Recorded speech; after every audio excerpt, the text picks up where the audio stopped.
Hello, welcome to Simply Divine. I'm Alice Lee, and this show is all about bringing you tips and guidance from teachers and speakers in the mind and body spirit field to help you to find a joyous and fulfilled life.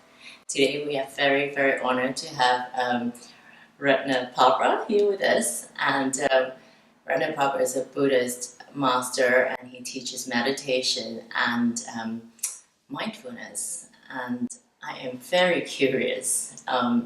I hear mindfulness a lot, and there's numerous books written on mindfulness now, and you yourself wrote one. It's Finding the Mind. It's Finding the Mind. Yes, under my name, Right. Robin Cooper, my Western name. Okay. So what is mindfulness meditation?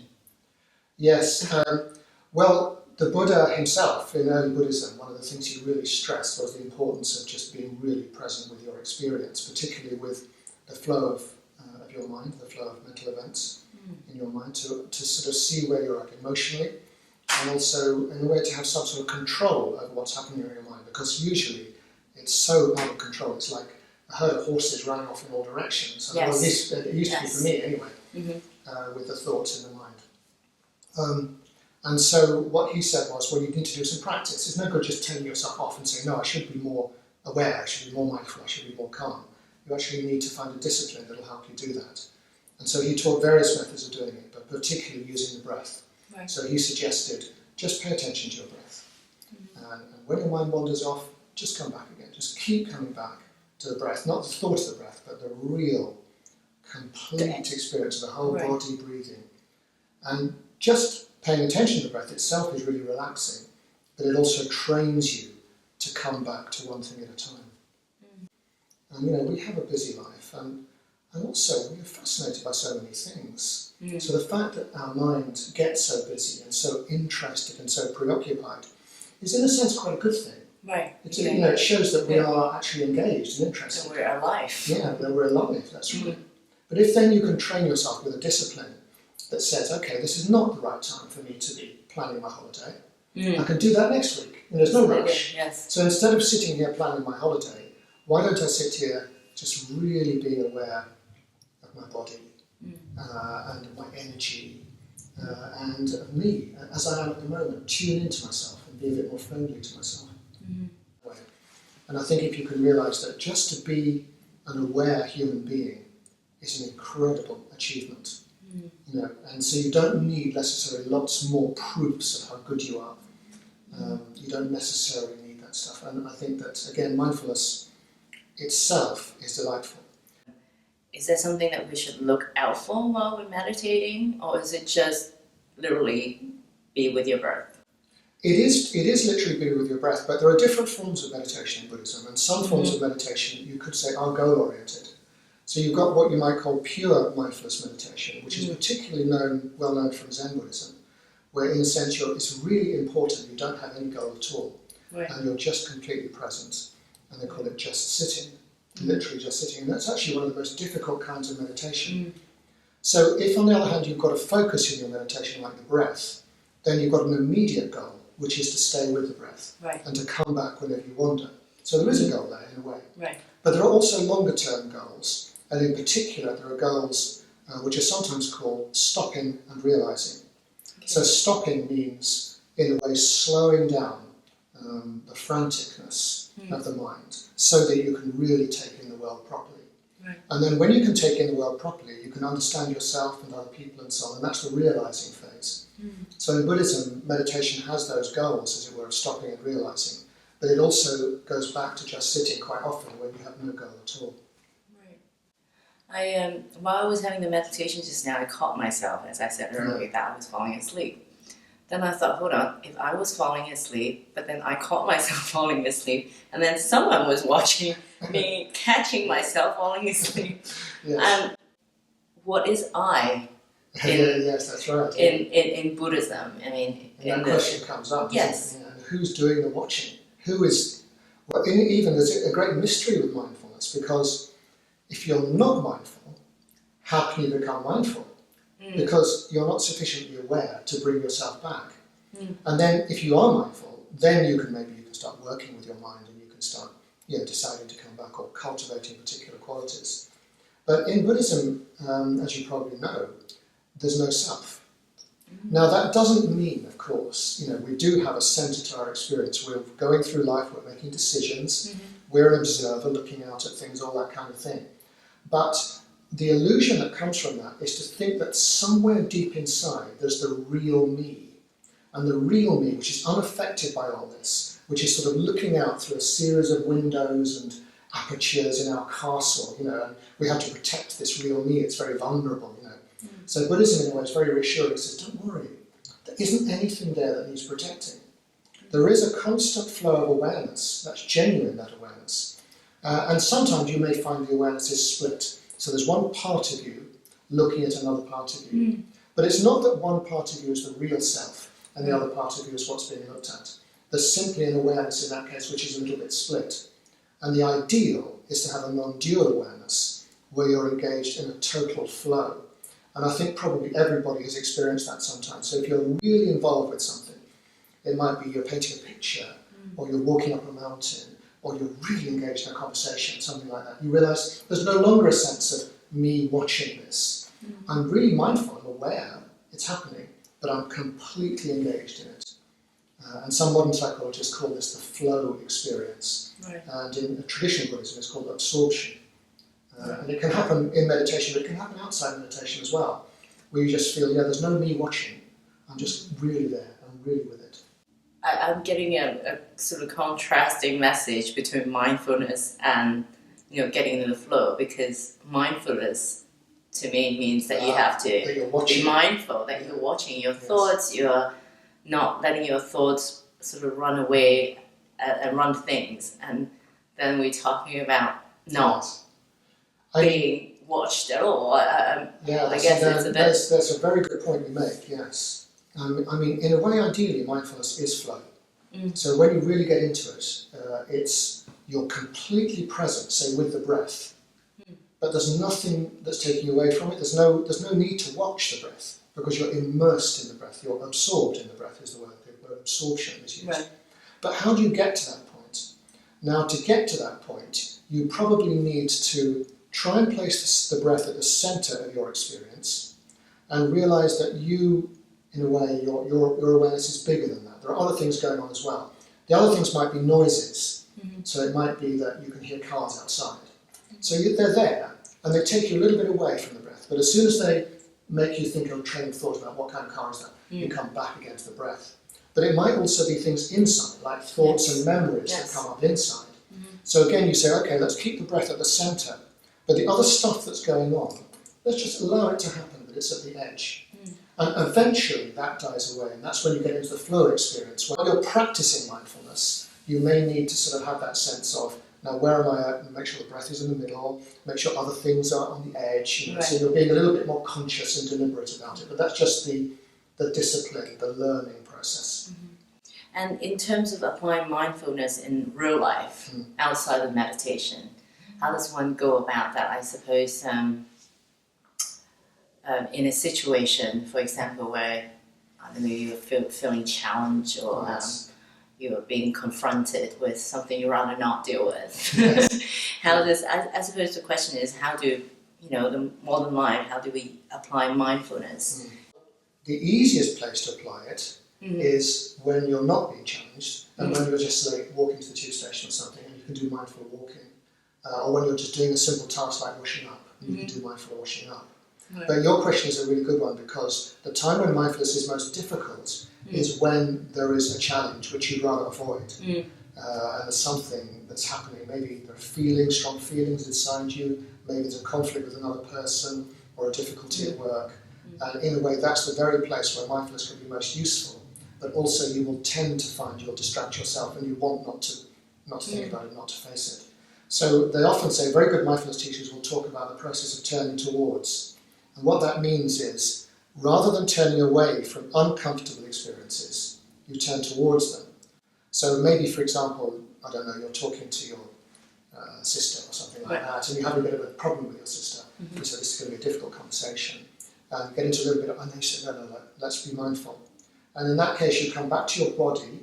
You have a bit of a pause. Maybe you even take a few, if you can do this without looking too silly. You take maybe 3 breaths, and just sort of come back to the breath, the old traditional way, count to 10 they used to say.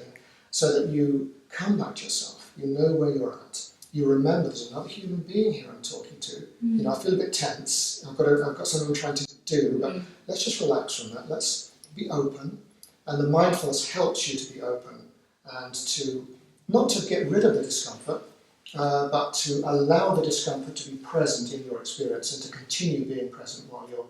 So it's allowing yourself to be comfortable with the disease. Yeah, it's like being comfortable with the discomfort almost. Yes.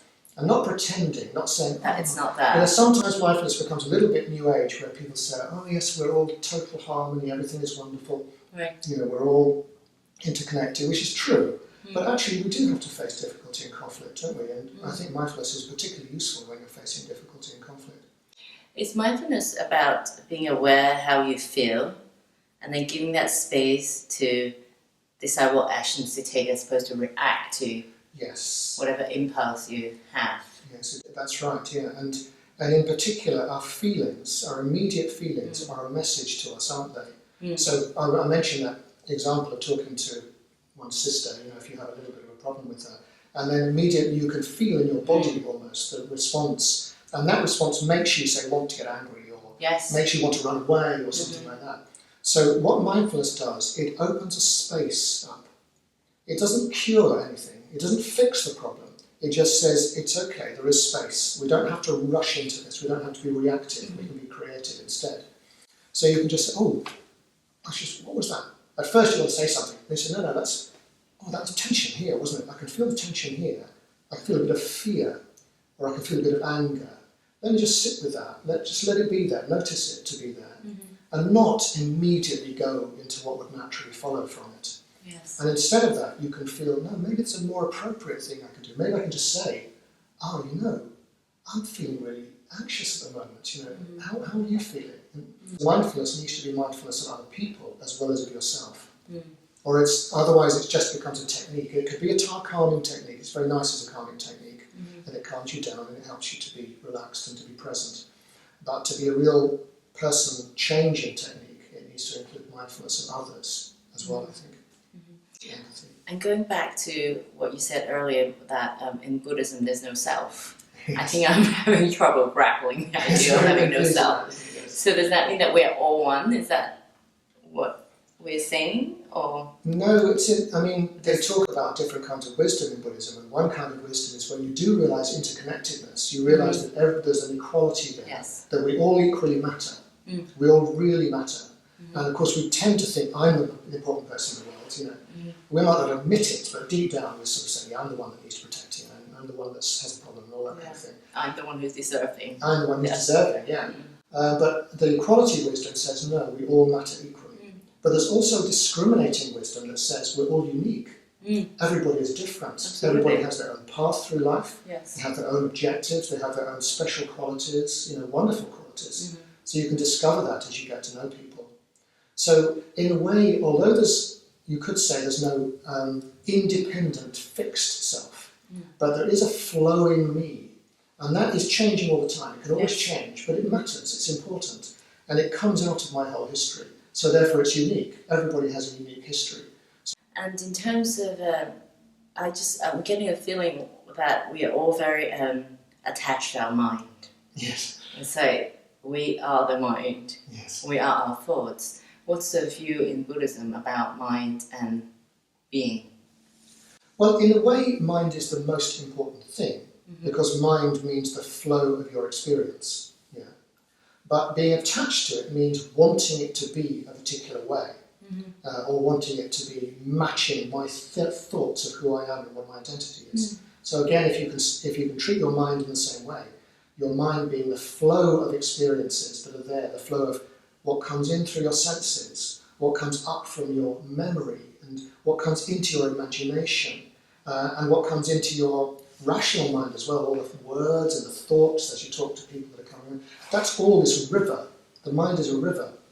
And as the mind flows on, it's good to allow it to be a river, just to allow it to flow. Not to try and... There's no point in trying to freeze little bits of a river. You have to let the river flow. Right. And then your life can be much more rewarding, I think. Okay, so there's no point in controlling negative thoughts. matter of actually just observing it and letting it flow as opposed to trying to suppress them and freeze them, as you said. Yeah, I mean, the image that the Buddha used was to say, imagine you're lying on your back on the top of a hill on a lovely sunny day, blue sky, and across the sky the wind is blowing and the clouds move across the sky. So the thoughts are like these clouds. You know, no thought lasts. Everything is impermanent. It's always changing. And what we tend to want to do is certain thoughts we think, well, that's a bad thought, I should get rid of it. Yes. So we sort of get a big bat and try to bat away this cloud, you know. Or that's a really lovely thought, you know, you stick your head in the middle of the cloud and you find you're in the fog because your head's in the middle of the cloud. So instead of that, you lie on your back and the mind is really spacious. You make it really spacious in meditation. And then when the thoughts come in, you can see them individually, like a little cloud. And then, oh, hello, that's quite a difficult thought, isn't it? Oh, that's interesting. And then, oh, bye-bye, it's gone again. So you can have that sense, not hanging on to your thoughts. But not being attached to thoughts or emotion for that matter. Or emotions, You realise they all come and go. They have reasons. You can understand those reasons and you can work on that as well. You can understand if you keep on getting particular emotions. Like if you're really scared, really frightened, or nervous in particular situations, you can work on that using meditation. You don't have to just say, I'm going to pretend it's not there, or even I'm just going to say, oh, it just comes and goes. In your book, you talk about small-mindedness. Yes. I think that really blew my mind when I read that session. Can you talk a little bit about how the sort of, is it the 5 consciousness that affects the mind, and then there's a layer of small-mindedness that filter the way we see the world? Yes. Yeah, I mean, this is a term from Zen Buddhism, where they talk about small mind and big mind. And so the goal of mindfulness is to tune into big mind, into this very open mind that isn't self-protective. But the small mind is the one which, as you say, is filtering our experience, tending to see it in terms of this need to look after an embattled, nervous ego, in a way. That's the small mind. And unfortunately, the small mind doesn't really see things as they are. It sees things purely in terms of how the ego wants to relate to life, how the ego needs things to be. And the small mind is formed by our past, perhaps negative or painful experiences. Yeah, that's right, it is, And so it means it's not easy to, you can't just let it go like that, or at least it's very unlikely. It's quite strong. It's formed of a lot of habits. So we have loads and loads of habits of the way that we are. A good example, I think, is you go and see your parents. You can find, you remember all the habits. All the alarm bells are ringing. That's right. And you can sort of, let's watch that. Let's have a bit of mindfulness here. The way I'm treating them, I'm going back into the past, aren't I? And I'm feeling like I was in the past. And I realise that, I'm not really, why don't we just relate to each other as one human being to another human being and see what that's like. So mindfulness is in a way about noticing the small mind, but not giving yourself a hard time about it. Just say, oh, that's interesting. I can almost feel that it's small mind now because I can feel myself contracting. I can feel myself becoming hard on the edges. So meditation softens those edges. It makes you more sort of porous. It makes you more open to things. It's as if you start to melt a little bit, So it's quite nice. It's as if you take a little piece of really hard chocolate and you put it in your mouth and you just hold it there for a while. And of course, as it warms up and the saliva, it just melts away and it becomes something really quite soft instead of this hard, jagged piece of, looks like a bit of rock almost at first. So you're doing the same with your experience. You're softening it like a really nice piece of chocolate. That's a beautiful image, and I do like chocolate, so we can work on that. So, and I always ask this at the end of the interview, if there was one message that you can send to the world that you'd like to see through the changes in the world, what would that be? What I'd like to transmit to people is how valuable awareness is. In a way, it's as if the precious gift that we have as human beings is to be able to go through life and actually be there while life happens and not miss it. And a lot of the time we do miss it. We're so preoccupied with the future and the past and rehearsing conversations and worrying that we actually miss the fact that we're actually alive and aware. And I think that behind the small mind and all the stuff going on, there is this like a luminous sense of being a human being, a light that is shining. And the light is being obscured by our busyness and our preoccupations. And if you can just remove those a little bit then the light of your awareness will shine out, and it touches other people, it helps them, it illuminates the world, it makes the world a brighter place, but also it makes your whole life much more richer.